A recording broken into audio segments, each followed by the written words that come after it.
24x7 news Bangla আপনারা দেখছেন 21শে November. এই মুহূর্তে আমি রয়েছি বড়নগরের নিরঞ্জন সেন ঐক্য সম্মেলনী ক্লাবের মাঠ প্রাঙ্গণ, যেখানে অনুষ্ঠিত হচ্ছে 7 দিন ব্যাপী বড়নগর জগন্নাথ মন্দিরের উদ্যোগে রাস উৎসব। আর এই উৎসবের কিন্তু আজকে শেষ পর্ব। আসুন দেখে নিই তারই কিছু ঝলক।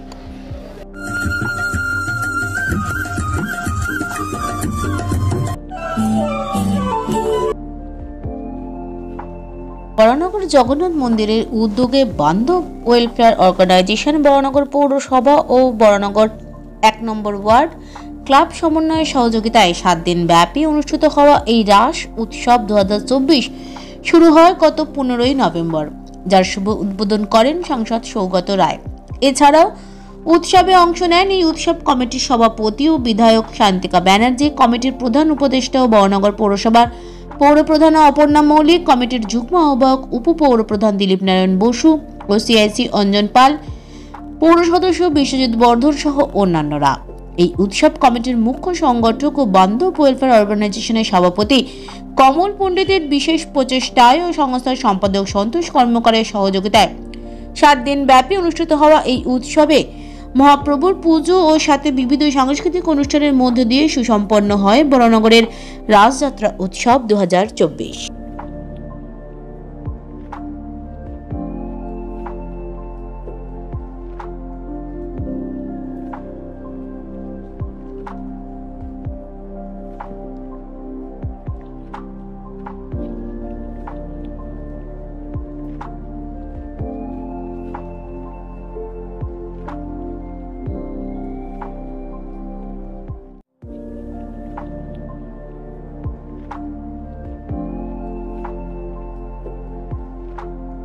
এই রাসযাত্রা শুরু হয় দাপর যুগে। রাস শব্দটা এসছে রাধা আর শ্যাম।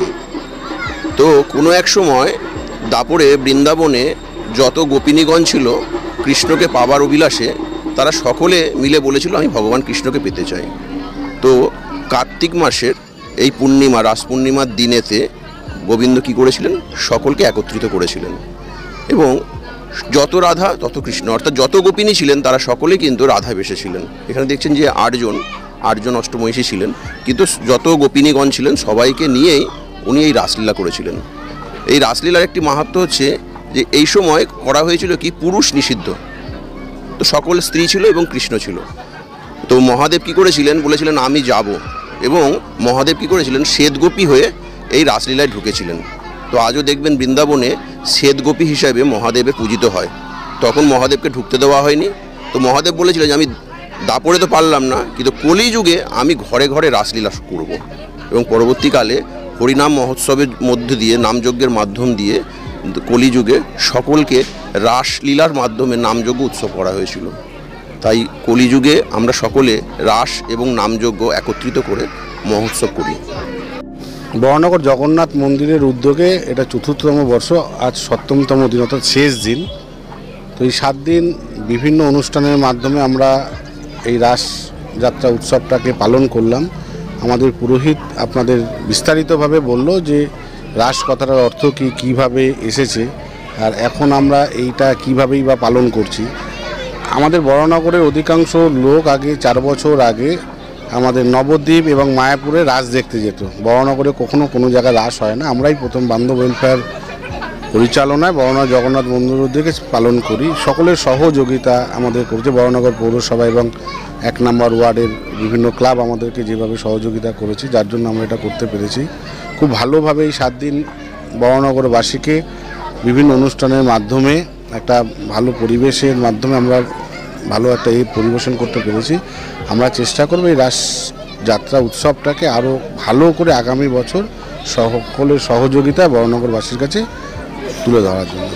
এই যে আপনাদের অর্গানাইজেশন সারা বছর প্রচুর কাজ করে, সাধারণ মানুষের জন্য কি ভাবছেন আগামী দিনে? না, আমরা আপনারা জানেন আমরা করোনার আগে থেকেই সাধারণ মানুষের জন্য বড়নগর জগন্নাথ মন্দিরে বড়নগর জগন্নাথ দেবের নামকরণে 4খানা প্রকল্প করে আমরা সাধারণ মানুষের কাজ করি। মহাপ্রভু স্বাস্থ্য প্রকল্প, যেখানে বিনামূল্যে ওষুধ দেওয়া হয়। মহাপ্রভু বস্ত্র প্রকল্প, যেখানে ব্যবহৃত বস্ত্র ব্যবহারযোগ্য আমরা নিয়ে সুন্দরবন এবং পুরুলিয়া বিভিন্ন জায়গায় আমরা দিই। ওই সকল জায়গায় আমাদের ব্রাঞ্চ আছে, শিক্ষা প্রকল্প আছে, যেখানে আমরা ছাত্রছাত্রীদের বিনামূল্যে বই দিয়ে থাকি এবং রক্তদান এবং বিভিন্ন সামাজিক কাজের সঙ্গে যুক্ত হয়ে থাকি। এবং আপনারা জানেন প্রত্যেক রোববার বিনামূল্যে আমরা প্রভু জগন্নাথ দেবের ভোগ বরানগর বিভিন্ন প্রান্তে আমরা এটা দিয়ে থাকি। এবং আগামী দিন অনেক পরিকল্পনা সাধারণ মানুষের জন্য আছে। সকলের সহযোগিতা যদি আমরা পাই, আরও বাস্তবায়িত আমরা এটাকে করতে পারবো বলে আমার দৃঢ় বিশ্বাস।